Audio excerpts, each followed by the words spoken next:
Entonces, vayamos en esta mañana al mensaje de la palabra de Dios. Cuando leemos, como decía el pastor Jonathan, los diarios de hoy o vemos los noticieros, ¿cierto? A mí me parece interesante que nosotros, ¿cierto? Estamos viviendo unos tiempos que no difieren en nada de lo que dice la palabra de Dios. ¿Qué quiero decir con ello? Que los profetas que hablaron hace más de 2700 años, incluso 2000 años antes, no son diferentes de lo que estamos leyendo hoy en nuestros periódicos. Pienso yo que son más acertados que los periódicos que leemos hoy. Por eso, algunas veces los malos tiempos que nosotros, entre comillas, podemos estar viviendo, no son tan malos como uno pensaría que son. Y debemos entender que no hay un solo versículo en la Biblia donde Jesús haya dicho a sus discípulos y hoy a los discípulos de People's Church que si nosotros llegamos hasta el final, todo será color de rosa. No hay un solo versículo en la escritura que lo diga. Y hay personas que quizás en esta sala virtual o a través de la emisora Contacto Milenio en esta mañana se están sorprendiendo al oír eso. En una mano están de acuerdo en que estamos en los últimos tiempos, pero en la otra mano no quieren asumir las consecuencias de lo que tendremos que vivir. Ahora, yo le digo, si usted piensa, sabe y está convencido de que vivimos en los últimos tiempos, usted y yo debemos entender que hace 2700 años atrás, así como en el tiempo de Jesús, o sea, 2000 años, nos prometieron cómo serían los últimos tiempos y cómo lucirían. Yo sé, algunos de ustedes no están de acuerdo. Es su problema, porque la escritura ya lo dice. Dios, por su gracia, nos permitió entender cómo serían los últimos tiempos, con un propósito, con el propósito de que estemos listos y preparados. Por eso, iglesia, es importante que podamos tener una perspectiva bíblica. Es esencial. ¿Por qué es esencial? Porque necesitamos comprender los tiempos y las temporadas para no caer en el sensacionalismo.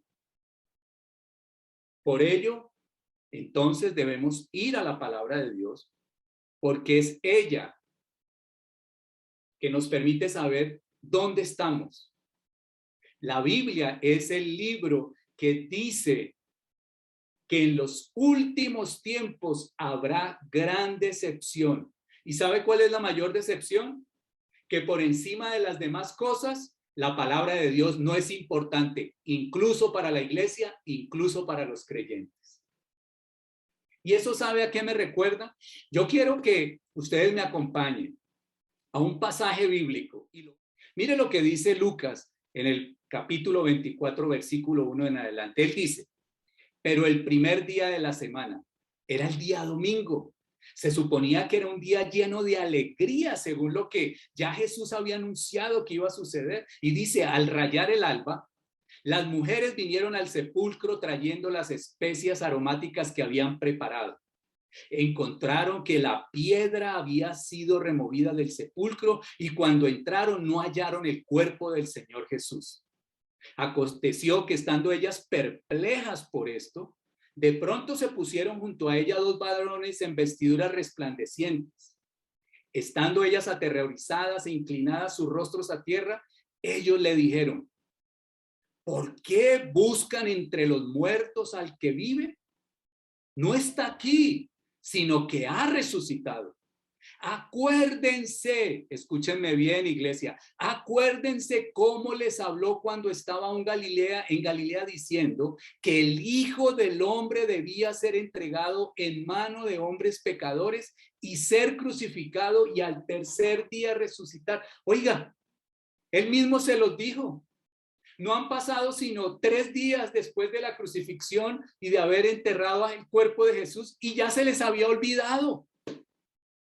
Después dice el siguiente versículo: entonces ellas se acordaron de sus palabras y regresando del sepulcro anunciaron todas estas cosas a los 11 apóstoles y a todos los demás.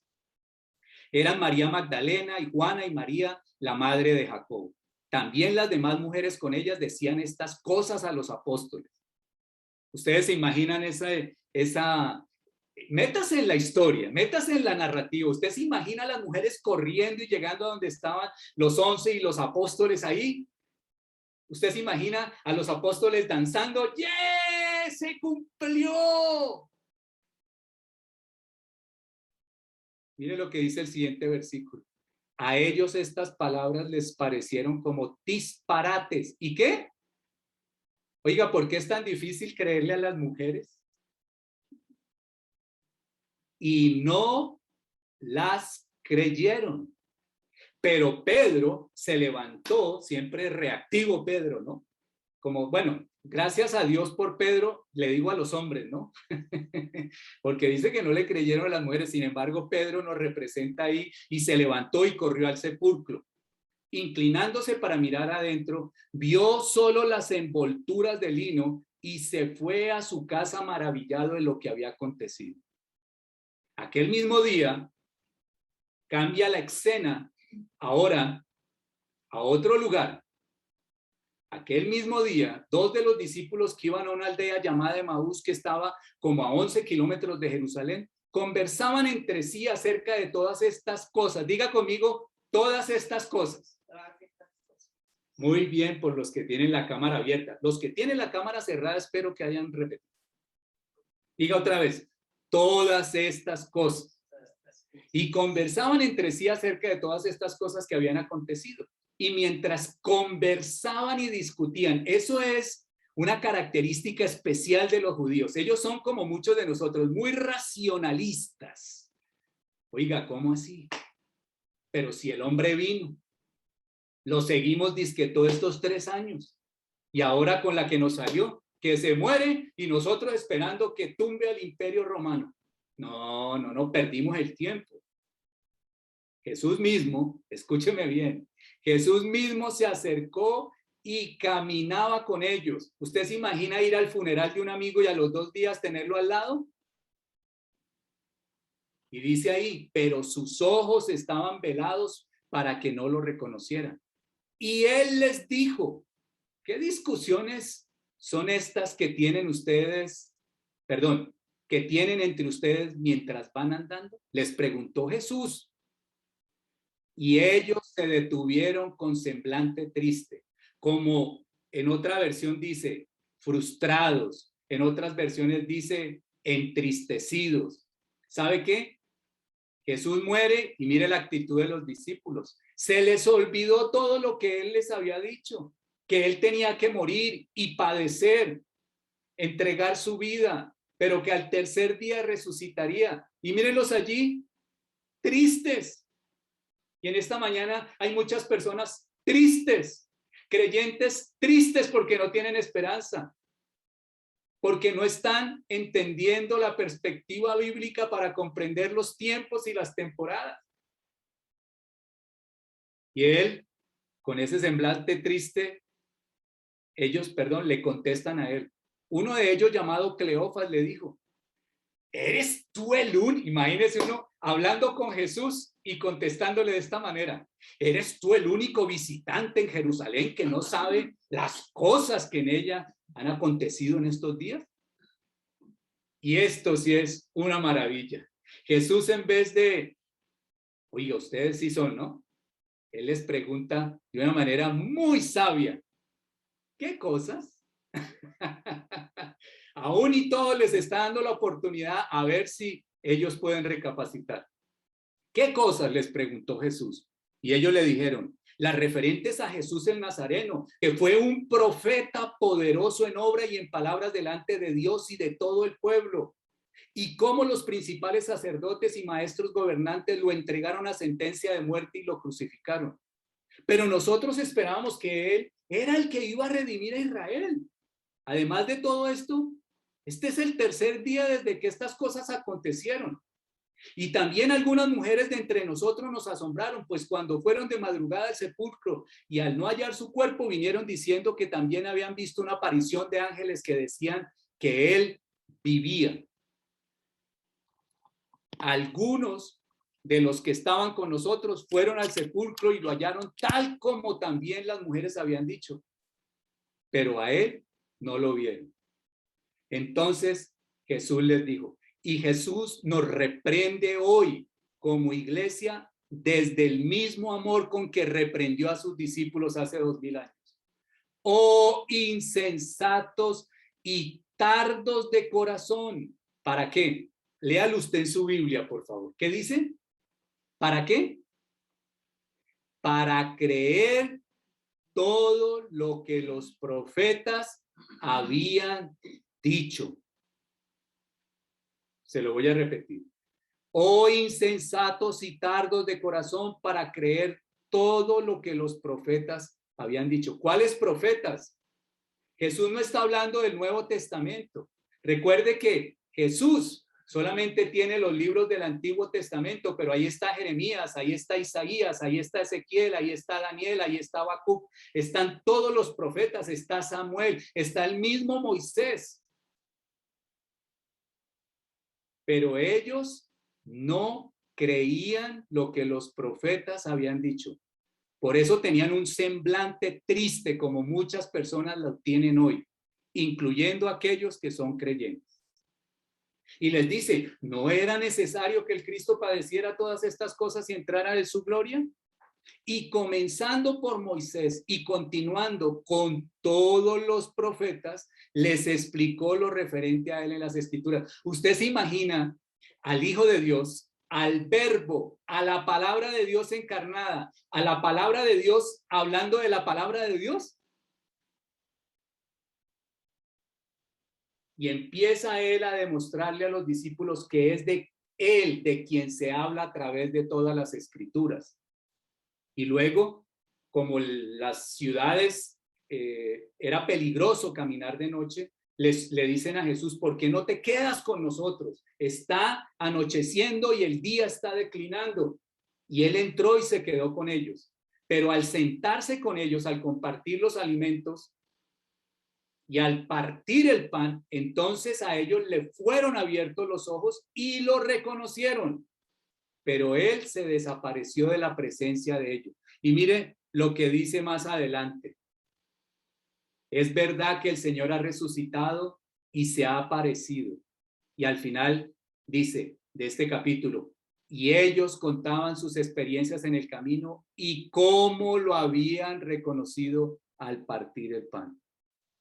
Jesús les abrió las Escrituras y les mostró que él estaba en todas las Escrituras. Jesús no consultó otra fuente, como muchos de nosotros los creyentes hoy, para comprender los últimos tiempos y las temporadas, estamos pendientes de las teorías de conspiración. Estamos pendientes de las redes sociales. Hoy apareció otro hombre que tiene una revelación nueva, pero lo último que hacemos es ir a las Escrituras. Jesús no consultó otra fuente, sino las Escrituras. El punto es que los discípulos no creyeron las palabras de los profetas, no entendieron quién era Jesús y qué era lo que él venía a hacer allí. Por eso estaban tristes y confundidos.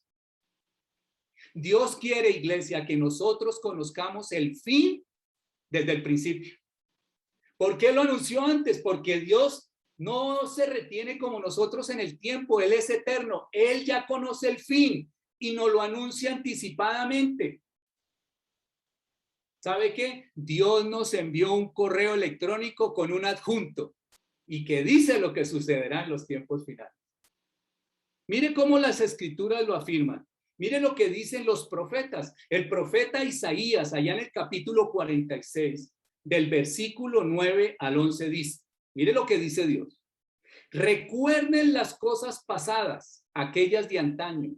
Yo soy Dios y no hay ningún otro. Yo soy Dios y no hay nadie igual a mí. Dice, y mire, está subrayado ahí. Yo anuncio el fin desde el principio, desde los tiempos antiguos, lo que está por venir. yo digo, mi propósito se cumplirá y haré todo lo que deseo. Luego dice, del oriente llamo al ave de rapiña, de tierra distante al hombre, que cumplirá mi propósito. Muchos piensan que están haciendo lo que quieren. No, están cumpliendo el propósito de Dios. Hoy los gobernantes del mundo y las entidades que mencionábamos hace 8 días están llevando una agenda. Pero lo que ellos están haciendo es que se cumpla el propósito de Dios. No se les ha salido de las manos, no se le ha salido de las manos a Dios el tiempo del fin. Y luego termina diciendo el versículo, lo que he dicho, haré que se cumpla. Lo que he planeado, lo realizaré. Hermoso que nosotros como creyentes hoy tengamos el privilegio de no divagar en dos pensamientos ni ambivalentes. Ay, es que me contaron, ay, es que me dijeron, ay, es que de pronto. Allí tenemos las escrituras para poder saber. Y allí, por ejemplo, lo hablábamos en el primer mensaje. El apóstol Pedro, en su segunda carta, en el capítulo 1, versículo 20 y 21. Iglesia, escúcheme. Ante todo tengan muy presente que ninguna profecía de la escritura, no de lo que dicen los que son profetas o tienen el ministerio profético hoy o el don de profecía, no, escuche bien.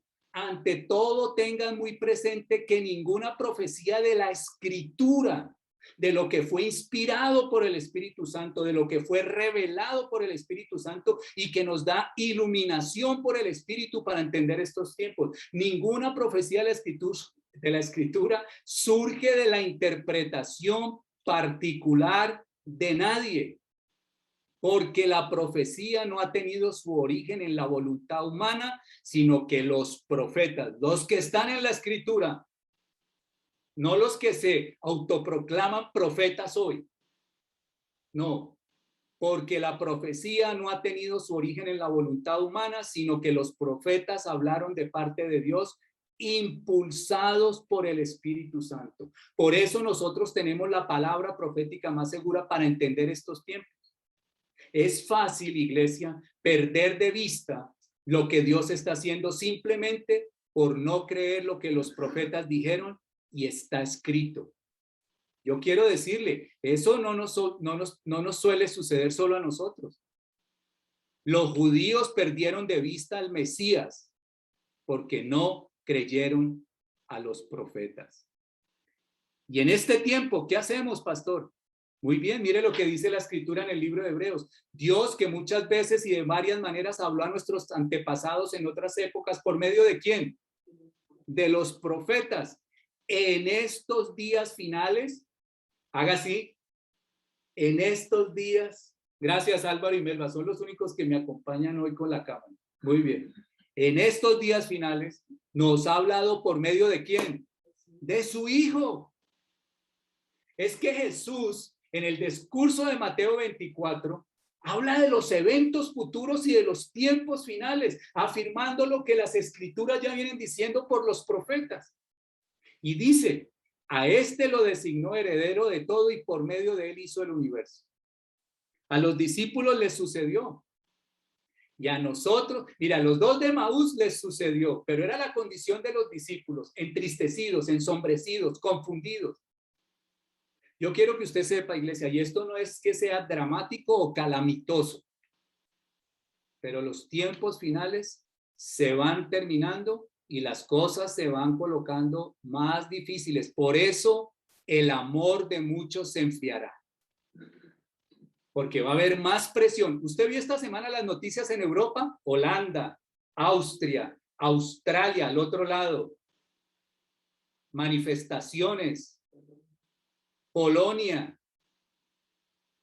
Estamos en los tiempos finales. Dentro de los profetas, entonces, hay un profeta que se llama el profeta Ezequiel. Y allí está el significado de su nombre. Dios fortalece. Y dentro de los profetas, Ezequiel tiene la posibilidad de que Dios le revelara los días que estamos viviendo hoy, y es lo que estaremos viendo en esta mañana. Es por ello que podemos decir que estamos viviendo los días del profeta Ezequiel. Por los últimos 2000 años, Israel, que es el reloj profético de Dios. Escúcheme bien, por favor. Ese es el título del mensaje hoy. Israel, el reloj profético de Dios. Por más de 2000 años, Israel estuvo fuera de su tierra. La tierra estaba muerta e incluso no se hablaba el lenguaje hebreo en esa tierra. Esto permitió que para ese tiempo, debido a que Israel sale en una diáspora, muchos teólogos hablaran de la teología del reemplazo, donde dicen, Dios ya terminó con Israel y ahora la iglesia lo reemplaza. Eso no es correcto. Entendemos entonces que si algo le concierne a Dios, tiene que ver con su nombre y cómo las naciones le conocerán cuando vean a Israel anunciarlo por todo lado. Observe esta fotografía. Estas son las tierras de Israel, por allá en el año 1800. Hay un escritor que se llama Mark Twain, que en estos libros, narrando cómo eran las tierras de Israel, él describe en sus libros que aún los cactus, que son amigos del desierto, decidían, no, olvídese, allá yo no voy a crecer, eso es una tierra estéril y una tierra baldía. Y entonces entramos en esa revelación que Dios le entrega a Ezequiel en el capítulo 36. Y mire lo que dice Ezequiel 36, versículo 8 al 11. Es la preparación del retorno de los judíos a su tierra. Y dice así, ustedes, en cambio, Dios le habla a los montes, le habla a los valles, le habla a la geografía de la tierra que Dios le prometió a Abraham, que él sería de él. Le dice, ustedes, en cambio, montes de Israel, echarán ramas y producirán frutos para mi pueblo Israel, porque ya está. ¿Por qué? A ver, la tierra estaba vacía. Los judíos estaban en diáspora y él les dice, porque ya está por regresar. Y sigue diciendo, versículo 9, yo estoy preocupado por ustedes y los voy a proteger. Le dice a su pueblo Israel. Y ahorita le voy a hablar una anécdota acerca de esto. Ustedes, los montes, volverán a ser sembrados y cultivados y multiplicaré al pueblo de Israel. Las ciudades serán repobladas y reconstruidas las ruinas. Versículo 11, sobre ustedes multiplicaré a los hombres y animales y ellos serán fecundos y numerosos. Los poblaré como en tiempos pasados y los haré prosperar más que antes. Entonces sabrán que yo soy el Señor. Observe la siguiente foto allí. Estos son los viñedos que hay en la tierra de Israel en este momento. No lo tiene ninguno de los países árabes del Medio Oriente, aunque están al lado. ¿Sabía usted que Israel a hoy, en menos de 100 años, puede suplir alimentos a toda la nación sin la ayuda de ningún otro país, sin la importación de alimentos? Israel se suple a sí mismo. Ahora observe, empezamos en el capítulo 36. Una tierra desierta, desolada, que Dios prepara para su pueblo, para que regrese. Mire. Ahora pasemos al capítulo 37. ¿Usted recuerda el capítulo 37? A mucha gente le gusta y a muchos predicadores. El valle de los huesos secos. Y le hemos dado muchas interpretaciones alegóricas a ese pasaje. ¿Usted recuerda esta fotografía?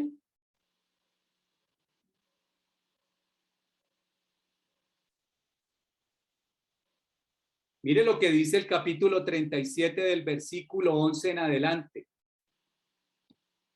Luego me dijo, hijo de hombre, estos huesos son el pueblo de Israel. Ellos andan diciendo, nuestros huesos se han secado, ya no tenemos esperanza, estamos perdidos.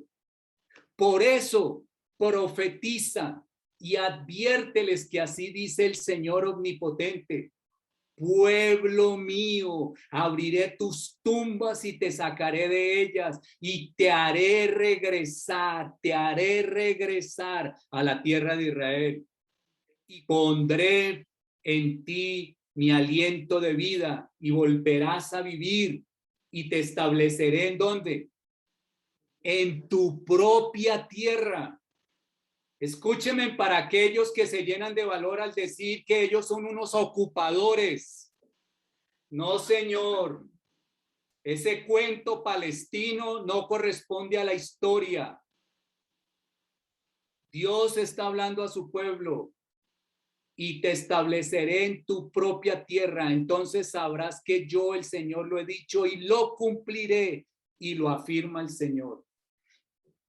¿Qué es esto que está viendo el profeta Ezequiel? Cuando vemos la historia, recordemos la liberación de los campos de concentración en Europa por las fuerzas aliadas. Y las fotos, que hay muchas, yo traté de escoger una menos impactante, nos muestran a los judíos apenas sus huesitos recubiertos con piel.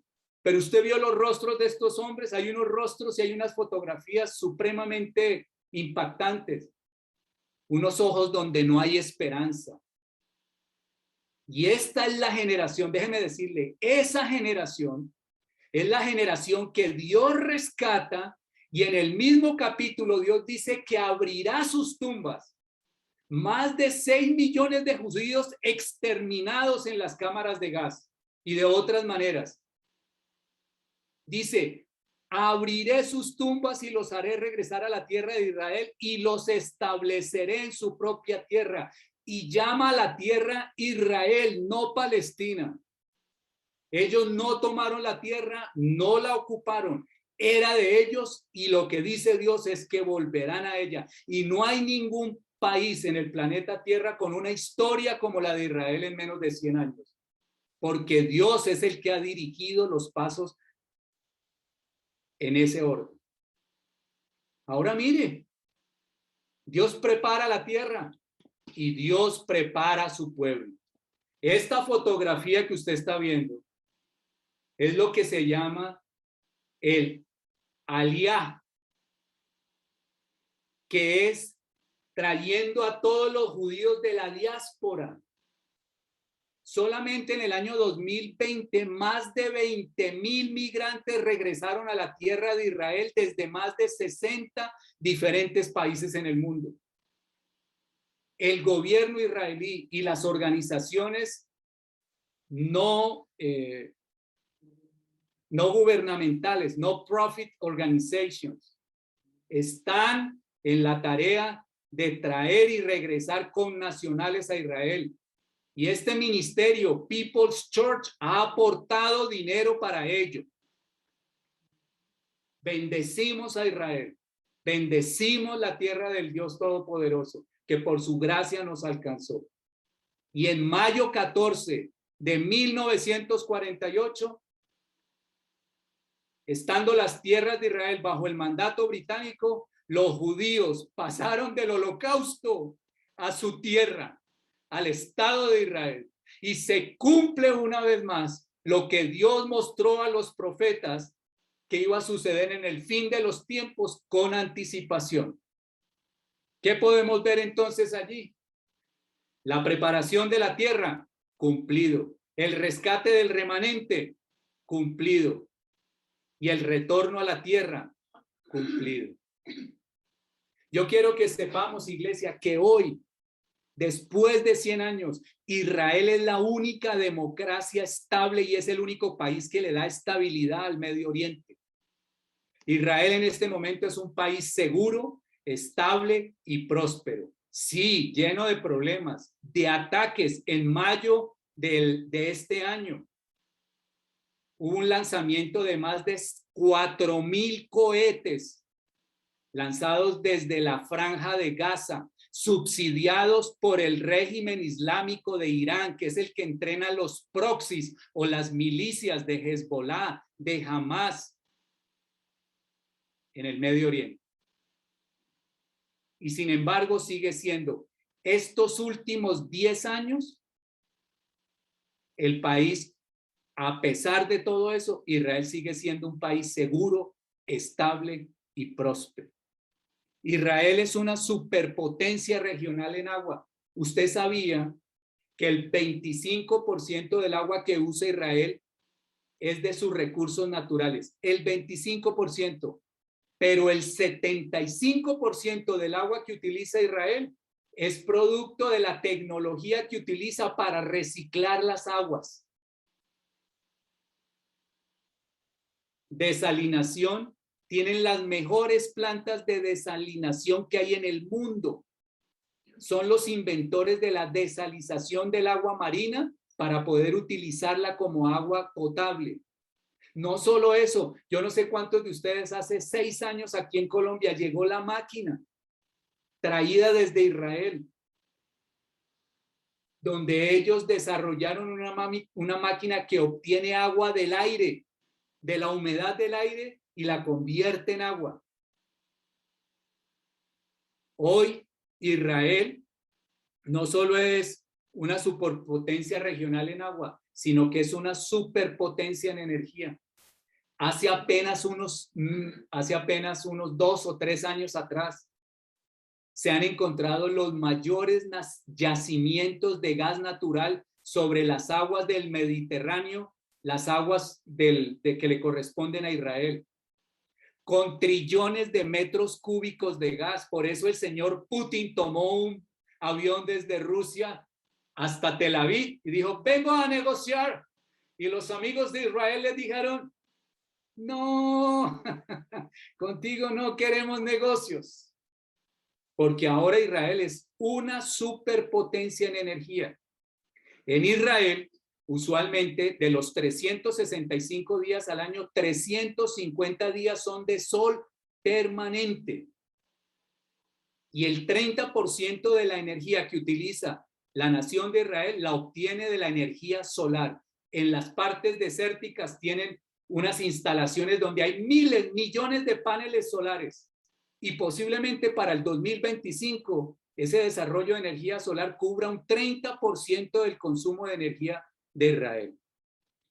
Como les hablé ahorita, Israel es un productor y autoabastecedor de alimentos, mientras que los trabajadores agrícolas representan solo el 3.7% de la fuerza laboral. Imagínense, la fuerza laboral en Israel, 3.7%.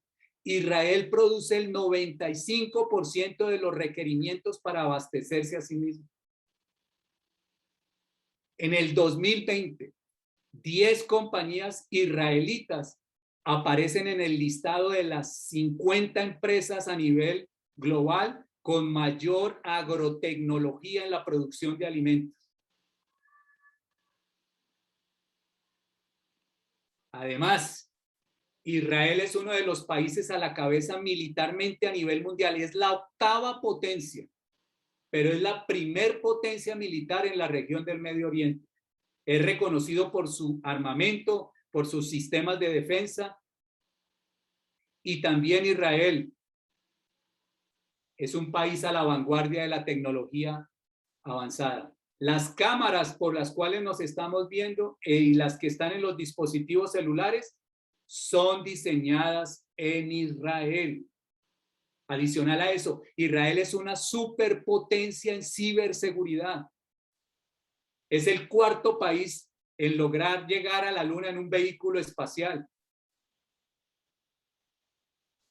Pero qué interesante que ahora estamos viendo los movimientos geopolíticos que están sucediendo alrededor de Israel. Y entonces estamos entrando en el tiempo. Ya hablamos de Ezequiel 36, se prepara la tierra. Ezequiel 37 trae a su pueblo nuevamente a la tierra. Y ahora vemos cómo geopolíticamente hoy, ¿cuántos han escuchado noticias de Turquía y su avance sobre las zonas de Siria y sus bombardeos? Hoy, Siria, Rusia, Irán Estamos entrando en Ezequiel 38. Hoy estamos viviendo tiempos mesiánicos, tiempos proféticos. Y este es el tiempo donde más profecías se han cumplido que en cualquier otro momento desde el tiempo de Jesús. Mire lo que sucede aquí. En Ezequiel 38 aparecen estos países para que usted, por favor, tome atenta atención. No atenta nota, sino atención. En los primeros 6 versículos del capítulo 38 de Ezequiel hay una coalición de naciones, donde en esos primeros 6 versículos están las naciones que geopolíticamente son actores fundamentales contra Israel en este tiempo. Allí usted encuentra a Rosh, Mesec y Tabul. ¿Quién es ese? Rusia.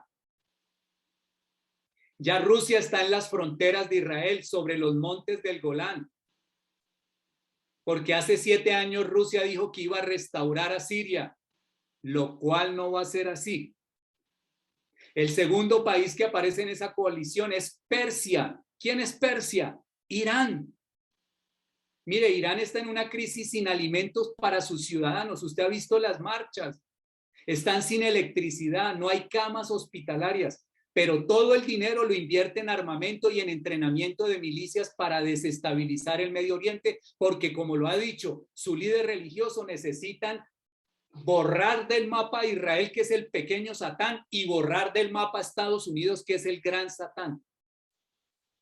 Después de eso aparece una nación que se llama Gomer o Beto Gormán, que ahorita las van a ver en un mapa. Ahí está hablando de Turquía.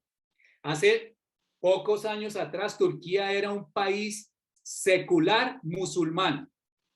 Después de que llegó el señor Erdogan, por favor, atienda ese nombre, que es un hombre que quiere y viene con el deseo de volver a establecer el Imperio Otomán. Se volvió una nación radical islámica. Y ahora los turcos también están en Irán. Y ayer en las noticias veíamos los bombardeos sobre Siria. Después vemos a Sudán. La Biblia nombra a Sudán, nombra a Etiopía, que es el antiguo Sudán, y a Libia. Sudán y Libia, si usted no lo sabe, son aliados de Irán. Y en Sudán, hace varios años atrás, Israel tuvo que atacar unas bodegas donde fabrican misiles, que los meten camuflados para la zona de Gaza por Egipto, para disparárselos a Israel. Pero ya también se suma, y en cualquier momento que haya orden de invasión y de atacar a Israel, Sudán y Libia van a actuar. Más abajo en ese capítulo, casi al final, aparecen unos nombres bien particulares, Saba y Dedán. Y allí ese Saba y Dedán habla de Arabia Saudita y los estados árabes del Golfo. Y allí es la primera vez que una nación musulmana árabe suní critica la invasión de esos países que acabamos de mencionar, países musulmanes. Ellos no entran en la coalición, pero critican que ellos estén invadiendo a Israel. Luego de eso se habla de los comerciantes de Tarsis. Tarsis en la Biblia significa España, o sea, está hablando de Europa. De alguna manera, Europa también se va a ver involucrada en ello. Y finalmente, dice que los leoncillos, los cachorros de Tarsis o sus potentados, dice otra versión, y muchas personas piensan o interpretan que pueda ser no solo Europa, sino una alianza de pronto apareciendo allí Estados Unidos, pero es algo que se dice y que no se puede afirmar como con los otros nombres. Ezequiel vio esto hace 2700 años. ¿Qué viene entonces? Si ya todos esos países están ahí, miren, ahí está. Irán, Turquía, Algeria, Libia. Están listos para venir contra Israel. Es una inminente guerra en el Medio Oriente. Y para que esa guerra suceda, Estados Unidos no puede ser la superpotencia que ha sido en los últimos 30 años. Es más, déjeme decirle, la salida tan vergonzosa de Estados Unidos de Afganistán ha dado una percepción de debilidad a nivel mundial. De allí que usted ahora vio cómo levantaron sus músculos Corea del Norte, China, Rusia y los países del Medio Oriente. Ya no va a estar Estados Unidos para defender a Israel. De hecho, el nuevo gobierno de Estados Unidos inició nuevamente las conversaciones en Austria para que Irán pueda continuar con la proliferación de uranio y el desarrollo de armamento nuclear. Iglesia, Dios no ha perdido el control. Si los discípulos hace 2000 años insistieron únicamente en disfrutar solo lo que podían ver y vivir solo el momento y no comprender todo lo que se veía en la gran fotografía, ellos también hubieran rechazado a Cristo. Pero el Señor los reprendió con amor. Estuvo con ellos, partió el pan, les abrió las escrituras y les dijo: oh insensatos y tardos de corazón para creer. ¿Sabe qué nos está pasando hoy, iglesia? No somos tardos para escuchar. Somos tardos para creer. Ahora usted comprende por qué la nación de Israel es el reloj profético de Dios. La nación de Israel quiere ser borrada de la faz de la tierra desde su comienzo. Y ahora mucho más deseable por todos esos actores que están ahí. Pastor, ¿qué sigue ahora?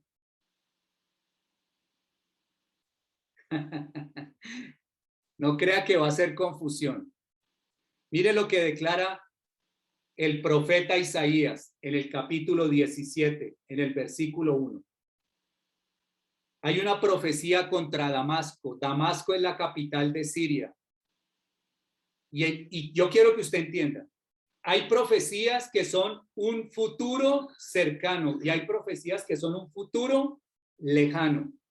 Por ejemplo, hay una profecía que es el Salmo 83. Esa profecía ya se cumplió, no es para este tiempo. Tan pronto el Estado de Israel dio la declaración el 14 de mayo de 1948, el 15 de mayo, 6 naciones se unieron para atacar a Israel. Y ese Salmo 83 habla de eso, pero eso ya se cumplió. Hoy Israel tiene paz con Egipto, con Jordania, y Siria y Libia hoy son 2 naciones desestabilizadas que no tienen gobiernos. Entonces, esa profecía ya fue cumplida, pero esta de Isaías 17:1 dice: profecía contra Damasco. Miren a Damasco, ya no será una ciudad, será convertida en un montón de escombros. Hoy Damasco todavía existe. Esta profecía, y posiblemente, dicen algunos biblistas y teólogos y expertos, que posiblemente en la situación de Rusia, de Irán, con el deseo de atacar a Israel, posiblemente haya un conflicto donde Turquía entre y entonces venga esto de que Damasco quede convertida en un montón de escombros. Cuando se dice eso es que no será habitada, pero eso todavía no. Si usted ve, la ciudad más antigua y más grande del Medio Oriente que todavía existe es Damasco. Ahora bien, es interesante porque Jesús dijo lo siguiente: que la generación que viera la higuera volver a la vida sería la generación que no pasaría. Quiero decirle, iglesia, todos los que están en la sala virtual, tú y yo somos esa generación. Esa es nuestra generación que hemos visto volver a la vida la higuera. La higuera representa a Israel. Y la higuera volvió a la vida, volvió a su tierra, volvió a su pueblo. Está así como una superpotencia y nosotros somos esa generación, porque lo dijo Jesús: la generación que viera la higuera volver a la vida será la generación que no pasará. Eso somos tú y yo, que hemos visto a Israel volver a la vida. En Lucas capítulo 21, versículo 28 dice Jesús: cuando estas cosas empiecen a suceder, levántense. No, pero Por favor, huela el café y levántese. Eso. Sí. Cuando estas cosas empiecen a suceder, levántense y alcen la cabeza, porque se acerca su redención. Sí, pastor, una pregunta, pero ¿yo acaso no fui redimido en Cristo? Sí, pero aquí está hablando de la redención de su cuerpo. Sí, ese cuerpito que está como, bueno, está bien, está bien. Sí.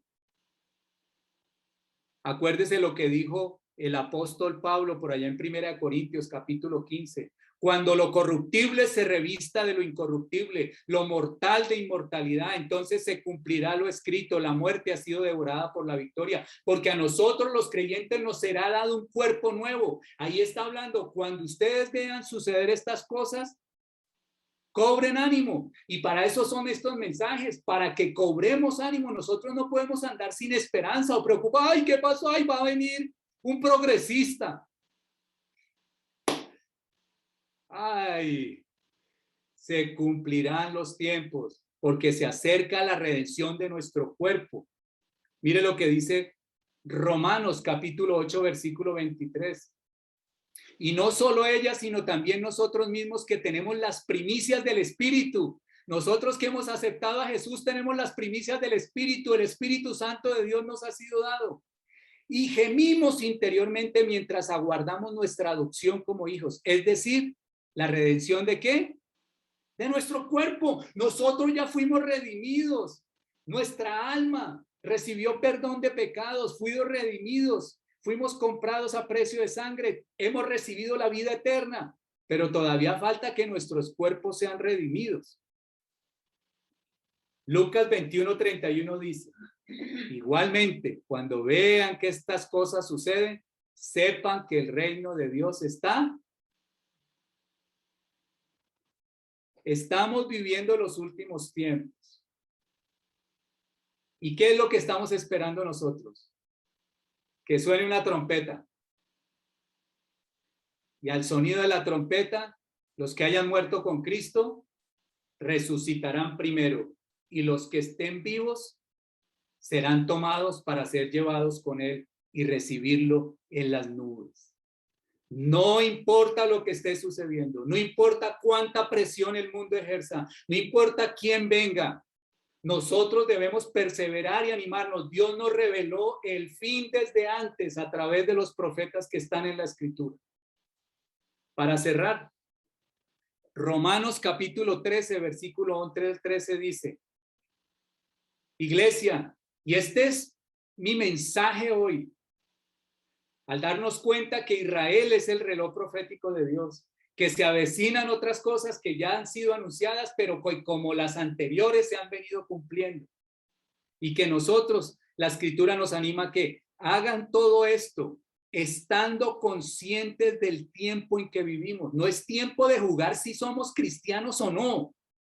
Es tiempo de pedir perdón y arrepentirnos de nuestro pecado, de consagrar nuestra vida a Dios, de vivir en santidad, de escuchar las palabras de Dios y creerlas y ponerlas por obra. Porque dice, ya es hora que despierten ¿de qué? Ay, es que esto es muy chévere como usted habla.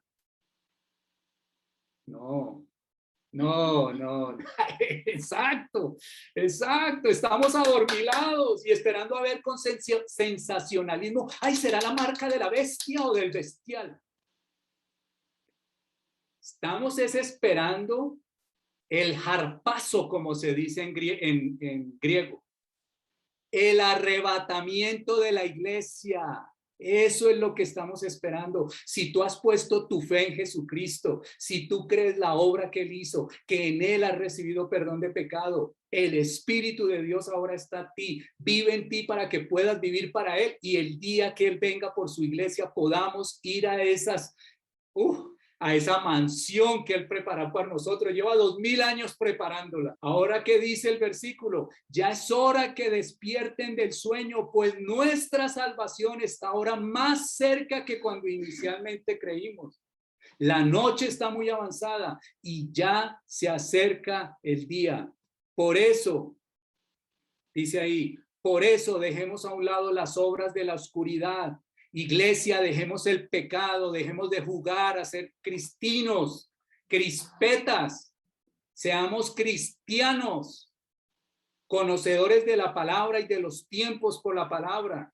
Y dice ahí, por eso dejemos a un lado las obras de la oscuridad y pongámonos la armadura de la luz. Vivamos decentemente como a la luz del día. ¿Cuántos se acuerdan de las palabras de Jesús ahora? En este mundo afrontarán aflicciones, pero anímense. Yo he vencido el mundo. Yo quiero decirle, iglesia, que Jesús no permitirá que su novia pase por la tribulación. Y déjeme decirle, la tribulación aún no ha comenzado. Si usted piensa que este es el tiempo de la tribulación, le pregunto, ¿ir a comprar el día sin IVA es una gran tribulación? ¿Eso es estar en la tribulación? No. Hay que leer de nuevo el libro de Apocalipsis para entender lo que será la tribulación. Porque en el libro de Apocalipsis, en el capítulo 3, dice el Señor, hablando a su iglesia, dice, yo también te guardaré de la hora de la prueba. Hay otra versión que dice, yo te guardaré de la hora de la ira que ha de venir sobre el mundo entero. Iglesia, nosotros no somos la higuera. Podemos ser el olivo silvestre injertado, como lo dice el libro de Romanos capítulo 11. Podemos ser los pámpanos que dijo Jesús, que estamos pegados a la vid verdadera, pero no podemos ser la higuera. La higuera es Israel. Pero somos la generación que ha vuelto a ver otra vez, volver a la vida, a la higuera, a Israel. Y esa es la generación que no pasará. Oremos, por favor. Oremos. Allí donde tú estás, démosle gracias a Dios por su palabra. Señor, te damos gracias, Jesús. Gracias porque hoy tú nos animas en medio de la reprensión. Oh, insensatos y tardos de corazón. Gracias, Padre. Porque a veces nos dejamos llevar por el sensacionalismo cuando tenemos tu palabra. Nos has dado tu palabra como hoy la hemos recibido para que nos alentemos. Lo que tú le prometiste a la higuera, a tu pueblo escogido, a Israel, lo has cumplido hasta hoy. Y por eso sabemos, Señor, que cada cosa que has anunciado se cumplirá.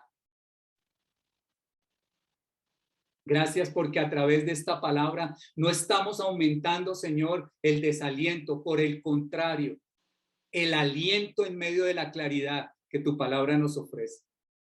Gracias porque la inquietud que nace de poder saber que estamos en el tiempo del fin, ya tú no la habías anunciado en tu palabra. Tu palabra dice que cuando digan paz y seguridad, ya en la primera carta a Tesalonicenses, entonces vendrá sobre ellos destrucción. Entendemos por tu palabra, Señor, que dice que los días al final serán días malos. Y entendemos también que el príncipe de este mundo no está feliz con nosotros y que no habrá un mejor día para él cuando nos reunamos contigo para que él pueda iniciar la confusión a través de ese hombre de iniquidad a quien le dará autoridad y poder. Pero gracias te damos en esta mañana como iglesia, porque no estamos esperando al anticristo, sino estamos esperando a Jesucristo, el bendito Hijo de Dios. Gracias porque nos encontraremos con él en las nubes. Gracias porque su promesa se cumplirá cuando dijo que él prepararía lugar para nosotros y él vendría y nos recibiría para que estemos con él en ese lugar. Gracias, Señor, entonces por nuestra pronta partida. Sabemos que Jesús vendrá por nosotros, no por el mundo. Él nos sacará de este mundo y cuando venga de nuevo al mundo, no vendrá por nosotros. Nosotros vendremos con él. Te damos gracias, Señor, en el nombre de Jesús. Amén y amén.